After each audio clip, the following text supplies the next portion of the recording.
네, 이번 주 관심을 끌었었던 주요 업종들에 대한 이야기 심도 있게 나눠보도록 하겠습니다. 어떤 주요 업종들 준비되어 있을까요? 자동차부터 로봇까지 등장을 합니다. 자, 현대차 그룹이 31조 원 규모의 대미 투자를 발표했고 그 다음 날 바로 미국 쪽에서 자동차 관세 카드를 꺼내들었습니다. 주가의 변동성도 상당했는데 김종가 대표님, 예. 자동차주 전략을 지금은 어떻게 잡는 게 유효할까요? 전 이제 이렇게 보고 있습니다. 사실 이제 이 내용은 우리가 좀 심각하게 봐야 될 것 같습니다. 네. 왜냐하면 지금 이제 제가 알아보니까 1년 동안에 지금 미국에 이제 자동차를 생산해서 수출하는 게 한 140만 대 정도 되는데 이 중에 이제 100만 대가 이제 현대기아가 담당하고 있고 그리고 나머지 40만 대 정도를 이제 한국GM이 담당하고 있는데 이 40만 대 전후의 대부분을 사실 이제 미국에 지금 무관세로 수출하고 있어요. 근데 여기서 25% 정도의 관세를 붙는다면은 알아보니까 한 대당 보통 한 3,200만 원 정도의 수출을 하고 있더라고요. 이제 수출 단가가. 네. 근데 여기다가 25%를 계산해 보니까 한 800 정도가 돈이 플러스가 되는 거예요. 그러면 비용이 800만 원 정도가 플러스가 된다는 얘기니까 미국 현지에서 자동차를 4천만 원에 팔면 아무도 살 사람이 없을 거잖아요. 그러니까 지금 뭐 한국에서 철수하네 뭐 이런 얘기들이 좀 많이 나타나고 있는데 지금 영역에서는 분명히 자동차 업종은 조금은 우리 시청자분들이 관망을 해야 된다는 게 좋은 거고요. 그다음에 이제 앞에서 백진수 대표님이 이제 현대차 좋다고 말씀을 주셨잖아요. 네. 근데 사실 여기서 덧붙여서 좋은 부분들을 말씀을 드리면 이제 현대차 같은 경우는 이제 미국에서 직접적으로 생산을 한다라는 부분들이고 그리고 또 트럼프 대통령은 좀 달래기로 우리나라 돈으로 이 30조 원 이상의 이 투자금을 미국에다가 직접적으로 투자를 한다는 얘기잖아요. 그래서 그렇죠. 단기적으로는 좋은데 이게 좀 우리가 잘 봐야 되는 게 미국의 GM사 같은 경우는 이걸 굉장히 불편하게 생각하고 있습니다.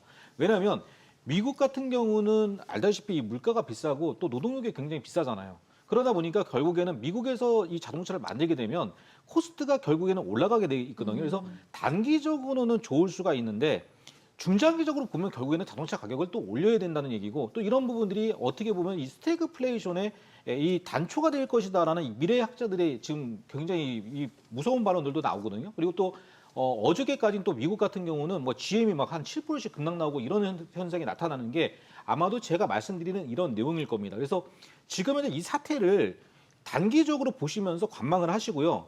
충분하게 주식을 살 수 있는 기회는 너무너무 많다고 생각을 합니다. 그리고 네. 저 같은 경우는 지금 이 기회에 현대차나 저는 이제 기아를 좋게 보는데 기아 같은 경우는 이제 미국의 테슬라잖아요. 그래서 지난주도 보니까 조금은 하락하는 모습을 좀 보여주고 있는데 저는요. 미국에서는 테슬라를 가장 좋게 보고요. 한국에서는 기아를 굉장히 좋게 봅니다. 이제 이유에 대한 부분들은 지금 상황에서 아까도 말씀드렸지만 많이 빠진 주식을 사실 사는 게 좋잖아요. 근데 지금 미국에서는 테슬라가 자기 가치 대비해서 제일 많이 빠져 있고요. 우리나라에서는 제가 봤을 때는 기아가 현대차보다 좀 더 빠져 있으니까 싼 값에 한번 사보시는 게 어떤가 그렇게 보여주고 있습니다. 자, 지금 뭐 자동차는 관세 이슈 등으로 이슈 충돌이 좀 있습니다. 강동현 대표님, 뭐 저가 매수 가능성에 대한 이야기가 앞서 나왔는데 투자자들 입장에선 사실 심리 위축은 있는 상태거든요. 저가 매수 관점 동의하십니까? 저가 매수에 동의는 하는데 일단 당장 어떤 해답을 정해놓고 매매하는 거는 별로 권하고 싶지는 않습니다. 네네. 그러니까 현재 주가 가격 메리트는 계속 나오고 있잖아요. 시장이 하락을 하면서 인해 가지고 주가는 싸지기 때문에 어제는 예를 들어 가지고 10만 원이었는데 오늘 9만 원이다. 싸다 사자 이런 게 아니라 일단 시장을 좀 관망을 하고 지수 추세와 종목에 따른 이제 방향성을 좀 확인할 필요가 있다라고 생각됩니다. 네. 단기 같은 경우는 너무 변동성이 크기 때문에 일단 좀 조심하는 게 좋다 생각되고요. 중장기적으로는 뭐 여전히 긍정적으로 보고 있습니다. 자, 이제 다음 업종으로 넘어가 보도록 하겠습니다. 자동차에 이어서 이번엔 반도체입니다. 업황에 대한 개선 기대감은 저희가 최근에 또 수차례 언급을 했었죠. SK 하이닉스는 일단 소강 국면이 좀 나타나고 있는데 삼성전자는 한종희 부회장 별세 소식에도 일단 6만 전자선은 지켜내고 있는 상태입니다. 뭐 이슈가 많습니다. 그룹 내 이슈도 그렇고 뭐 업황에 대한 뭐 기대 심리도 작용하고 있고요. 김호영 대표님, 삼성전자의 앞으로 행보는 어떻게 예측할 수 있을까요? 일단 이재용 회장이 경영 일선에 복귀하면서부터 저점을 찍고 상승을 하고 있습니다. 그러니까 한마디로 얘기하면 수장이 복귀했다라는 것이 가장 큰 호재라고 할 수가 있겠는데 빠른 경영 판단을 내릴 수가 있죠. 그래서 뭐 클래시스 인수설도 돌기도 했고요. 이렇게 빠르게 의사결정을 할 수 있는 부분은 굉장히 중요한 부분입니다. 그리고 앞서서도 말씀드렸는데 범용 메모리 가격이 올라가면서 이 실적적인 면에서도 굉장히 좋은 모멘텀을 형성을 할 것으로 생각이 되는데 관세 문제에서는 벗어날 수가 없을 것 같습니다. 네. 일단 트럼프가 반도체에도 25%의 관세를 부과하겠다라고 엄포를 놨는데 근데 이게 공교롭게도 부메랑이 돼서 이제 미국 업체들에게 돌아가고 있어요. 왜냐하면 사실 25% 관세를 매기면 삼성전자가 그걸 무는 것이 아니고 미국에 있는 현지 고객사가 25%의 관세를 내고서는 물건을 사야 되는 거잖아요. 그러다 보니까 고객사들이 지금 현재 관세가 붙기 전에 빨리 이 디램을 확보해야겠다 그러면서 사재기를 하고 있다라는 얘기도 나오고 있습니다. 그러면서 스마트폰 제조사의 디램 재고가 최근에 이제 10주치에서 5에서 6주치까지로 감소했다라는 기사도 나와 있는데요. 이제 뭐 당연하겠죠. 관세가 붙으면 메모리 반도체 가격이 오르기 때문입니다. 앞서서도 말씀드렸다시피 마이크론은 또 가격 인상 11%를 예고를 하고 있고 삼성전자 역시 가격 인상이 예고가 되어 있기 때문에 실적적인 면에서 이런 모멘텀 그리고 공매도를 재개하면서 불러올 수 있는 외국인 수급 이런 것들이 모여서 삼성전자 지금 6만 전자잖아요. 네. 사실 6만 원 이하에서는 매수를 덮어놓고 해도 된다라는 말씀을 자주 드렸는데 지금 그런 6만 원대를 돌파하고 있는 과정이고요. 여기서 7만 원대까지는 무난하게 상승할 것으로 예상하고 있습니다. 짧게 백진수 대표께도 삼성전자의 전망, 그 시나리오를 좀 여쭤보고 싶은데 네. 7만 전자에 대한 기대감은 있습니다. 돌파 네. 가능성 있다 보십니까? 네, 앞에서 이제 김용 대표님이 다 말씀해 주셨으니까 그 외적인 부분만 말씀드리면 똑같은 맥락인데요. 그 단기적으로는 추가 상승이 가능하다고 봅니다. 저는 네. 삼성전자 기준으로 6만 5천 원 내외 정도 선까지는 반등이 충분히 가능해 보이는데 그 이후에는 추가적으로 확인할 게 남아 있다라고 생각이 듭니다. 아까 얘기했던 지금 현재 수요가 늘어나고 있다라는 게 이제 관세 때문에 일시적인 현상인지 아니면 관세 부과 이후에도 수요가 꾸준히 늘어난지를 확인을 해야 될 부분이 남아 있잖아요. 그래서 범용 반도체 같은 경우에는 그런 부분을 확인할 게 하나가 남아 있고 그리고 이제 두 번째 같은 경우에는 삼성전자로 따지면은 결국 HBM을 엔비디아에 납품할 수 있을 것이냐 여부가 결국에 이제 추세적으로 이제 7만 원, 8만 원까지 넘어갈 수 있는 네. 그런 모멘텀이 될 거지. 지금 현재 모멘텀 가지고는 한 200일선까지 위치해 있는 정도선까지 반등이 나오고 그 이후에는 추가 모멘텀이 필요하다. 저는 이렇게 보고 있고요.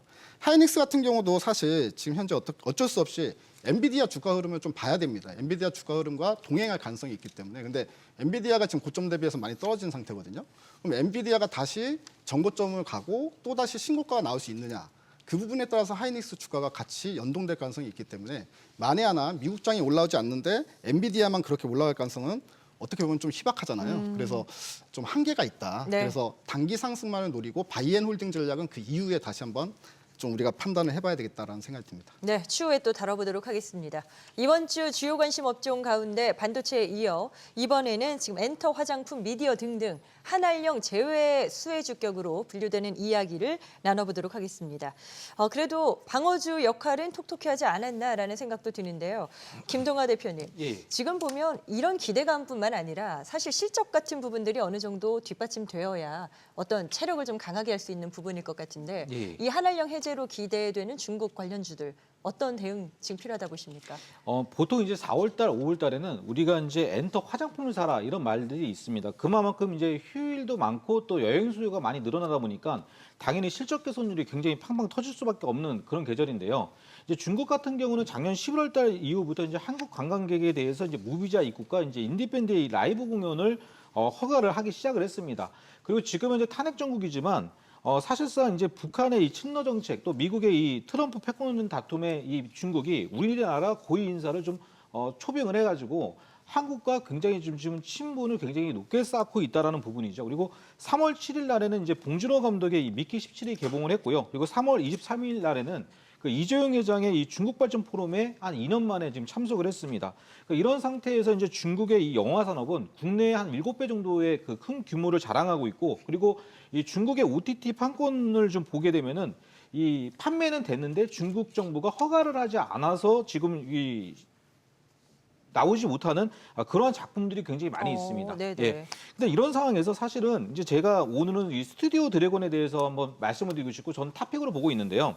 이 넷플릭스 페이지로 본다면 이제 CJ ENM과 이 스튜디오 드래곤인데 이 제작비 부담이 어마어마하게 컸습니다. 그래서 굉장히 회사들이 갈팡질팡했는데 이번에 이 중국의 이익 레버리지가 더욱더 강력해지면서 제작비는 동일한데 이 판매처가 확장이 되면서 이 판매 리쿱이 굉장히 개선이 됐다는 얘기입니다. 그래서 이 리쿱률이 한 10% 정도면은 영업이익률이 100%가 증가되는데 작년도에 지금 동사 같은 경우에는 영업이익이 363억인데요. 올해 같은 경우 최대치 곱하기 2를 하면은 한 650억 정도를 달성할 것으로 좀 보여주고 있습니다. 그렇기 때문에 관심 있게 좀 보셔야 될 것 같고 또 제작 편수가 18편에서 올해 같은 경우는 한 25편까지 증가가 되기 때문에 아마도 수익성이 진짜 어마어마하게 개선된다라고 보시면 좋겠고 매수는 한 49,000원대, 목표가는 한 100% 보시면 좋을 것 같고요. 손절은 46,000원 정도로 한번 제시를 해드리도록 하겠습니다. 네, 전략까지 확인해 봤습니다.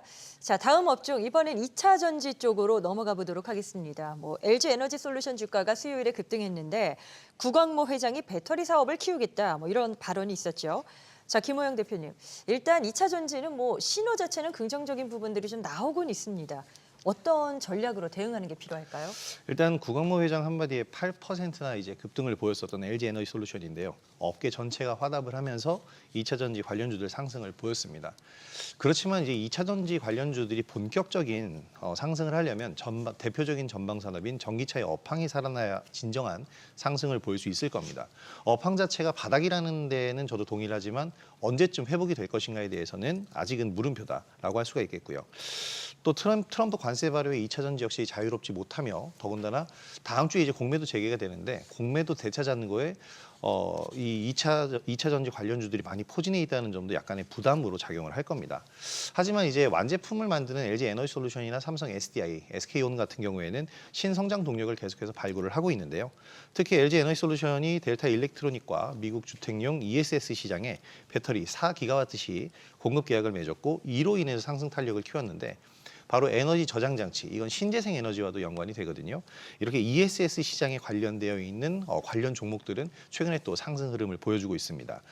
따라서 2차 전지 관련주들은 지금은 이제 예전에 에코프로나 에코프로비엔 같은 이런 소재 관련주들보다는 ESS 시장이나 전고체 배터리 이렇게 새로운 성장 동력을 찾는 종목들을 좀 보시는 게 좋을 것 같습니다. 네, 자 이제 제약바이오로 넘어가 볼까요? 이쪽 업종도 계속해서 새로운 이슈가 생성되고 있습니다. 다만 해당 기업들의 주가는 계속해서 엇갈리는 행보기 때문에 아직까지는 뚜렷한 방향성을 찾기는 힘든데요. 백진수 대표께 좀 여쭤보죠. 네. 자, 제약바이오 수급적으로도 그렇고 지금 공매도 우려감도 일각에서 나오고 있지 않습니까? 네네. 지금 대응 전략 어떻게 잡는 게 좋을까요? 네, 말씀하셨던 것처럼 당분간 좀 조심해야 되겠다. 이렇게 좀 결론을 먼저 말씀을 드리고요. 최근에 이제 HLB라든가 티움바이오, 지노맨 컴퍼니 등 이제 신약 개발 실패 또는 악재성 노이즈가 이제 좀 나온 상황이기 때문에 일단 센티도 별로 안 좋은 상황이고요. 그리고 그동안 많이 올랐던 알테오젠이나 ABL 바이오, 리가켄 바이오 이 회사들 같은 경우는 실제 모멘텀 자체가 상당히 섹시한 모멘텀을 가지고 있습니다. 하지만 작년에 이미 시세 반영이 엄청나게 많이 됐거든요. 그래가지고 어떻게 보면 밸류 부담도 있는 상황이기 때문에 그리고 이제 가장 중요한 우리가 지표로 보는 게 미국에서 바이오 ETF의 흐름을 보면 되거든요. 미국 바이오 ETF의 흐름을 보니까 지금 전저점까지 떨어지더니 이제 전저점 이탈을 바로 눈앞에 두고 있는 상황입니다. 그러면 신저가가 되는 거잖아요. 그러니까 미국 쪽에서도 바이오 쪽 섹터에 대한 수급이 들어오는 게 아니라 빠져나가는 섹터다. 이런 관점에서 봤을 때 추후 공매도가 시작되면 바이오도 공매도 타겟이 될 수 있다. 그러니 당분간은 일단 조심하자 이렇게 말씀드리겠습니다. 조심할 필요가 있다라는 점 강조하시네요. 끝으로 로봇입니다. 최근에 주도주성 성격은 아니지만 사실 계속해서 성장에 대한 기대감은 높습니다. 강력한 성공 스토리를 기반으로 해서 올해 초까지는 가파른 흐름을 보여주기도 했었는데 강동현 대표께 좀 여쭤볼게요. 로봇주 다시 떠오를 수 있겠습니까? 네, 섹터의 상승 부분은 이제 개인적으로 시간의 문제라고 생각됩니다. 이제 최근 뉴스에서 나오는 휴머노이드 로봇의 성장세는 정말 놀라울 정도거든요. 이번에 로봇 테마가 강세를 보였던 게 이제 지난 12월 말부터 방향성을 바꾸고 1월부터 급등이 나왔습니다. 빅테크의 구체적인 투자 방안과 이제 삼성전자의 그 레인보우 로보틱스의 연결, 이제 자회사 편입 이슈로 테마 급등이 나왔는데요. 이때 봐야 하는 게 누가 가장 강한 상승을 보였고 왜 올랐을까? 일단 레인보우 로보틱스는 삼성전자의 영향이니까 일단 제외한다라고 하면은 이 하이젠 R&M과 로보티즈 이 두 종목이 가장 빠르고 강한 상승을 보였습니다. 두 기업의 공통점은 이제 액추에이터 생산 기업이거든요. 이 액추에이터는 사람으로 비유하면은 이제 근육으로 휴머노이드 로봇의 이제 핵심 중 하나라고 볼 수가 있습니다. 최근 국내 상장사들은 대부분 부품 업체인데 다행히 로봇 분야도 미중 경쟁이 있기에 글로벌 선두권에 있는 이런 미국 기업들이 로봇 대량 생산을 할 때 중국 부품 업체들을 배제할 가능성이 매우 큰 상황입니다. 그렇기 때문에 휴머노이드 로봇 핵심 부품이 액추에이터의 수요는 폭발적으로 성장할 것이다. 이렇게 보고 있습니다. 알겠습니다. 자, 로봇주까지 이야기 나눠봤고요. 최근에 이제 코스닥에 신규 상장한 기업들 몇 가지 그 행보에 대해서 짧게 좀 이야기 나눠보면 좋을 것 같습니다. 김동아 대표님, 보면 신플랫폼, TXR 로보틱스, 한택 이런 코스닥 시장에 상장한 종목군들의 흐름이 눈에 띄는 부분이 있었거든요. 자, 여기에 대해서는 지금 전략 어떻게 잡는 게 좋을지 좀 짧게 이야기 들어볼 수 있을까요?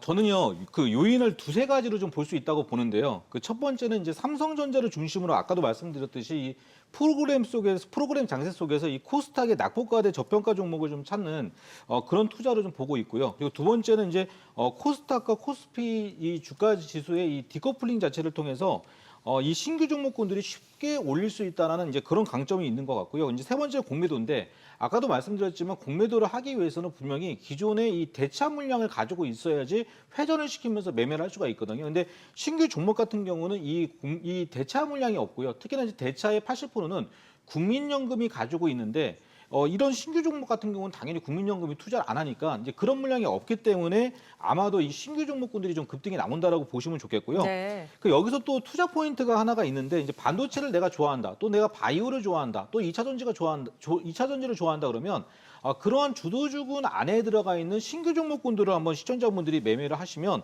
아마도 좀 좋은 수익이 나올 수 있을 것 같습니다. 제가 이제 매번 나올 때마다 이제 네이저 옵틱이라는 종목을 계속 말씀을 좀 드렸고 또 이제 보면은 오늘 같은 경우도 네이저 옵틱 같은 경우는 많은 급등을 좀 보여줬고요. 그리고 지금 산불 관련해 가지고 이 이산화탄소를 또 축출한다라고 하는 종목이 이제 에어레인이었는데 전일 같은 경우는 거의 상한가 근처까지 갔었던 그런 모습을 좀 보여주고 있고요.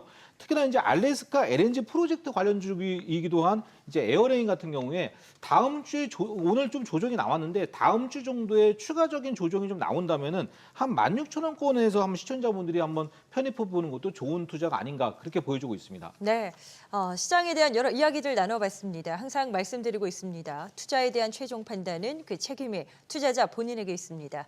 자신의 원칙에 맞추어서 늘 현명한 투자하시길 바랍니다.